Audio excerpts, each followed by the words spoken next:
Hi everyone, welcome to Model Gaming. I'm GWFawkes. We have a pretty somber show tonight as Activision Blizzard has announced that it's going to lay off 775 people, most of whom were in the support departments.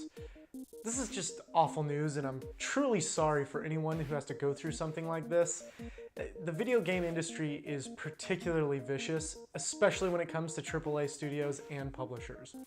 Bobby Kotick, CEO of Activision Blizzard, released a statement, and I have taken a relevant excerpt. While our financial results for 2018 were the best in our history, we didn't realize our full potential.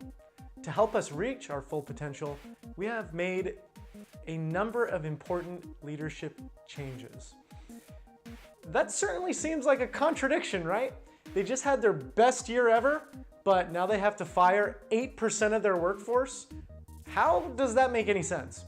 This news is especially bitter considering they recently gave their new CFO a $15 million signing bonus just for taking the job. In fact, the fiscal year 2017, the 6 executives for Activision Blizzard made more than $82 million combined. That's just a gross amount of money considering their net income was $273 million. Unfortunately, behavior like this isn't surprising for Activision Blizzard. They know their outlook for next year, and in order to appease shareholders, they have to do better. They have to beat their best year ever.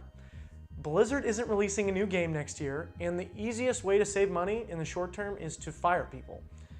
Doing some rough math, you can see how they could save upwards of $40 million with this move. And while layoffs are not usually this big, there are always going to be hiring and firing waves. For context, I worked at a company on behalf of a large bank after the 2008 financial crisis. When I started, there were around 80 people employed there, which then ballooned to 350 and was back down to 150 before I quit. That was in only 15 months that I worked there. It's crazy. At the very least, the people being fired were given severance packages, and the industry at large is supplying a ton of support. Most game devs are actively hiring, and I hope these people are able to bounce back quickly.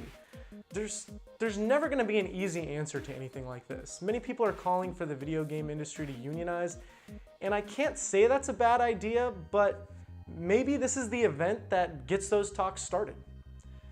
That's going to do it for tonight. Thank you so much for watching. I'm on Twitch, Instagram, and Twitter at GWFawkes.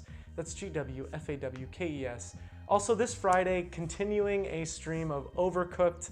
It's a really fun co-op stream, and it is testing our resolve, you know, in co-op games, and me yelling, so I'm going to try and tone that down a little bit.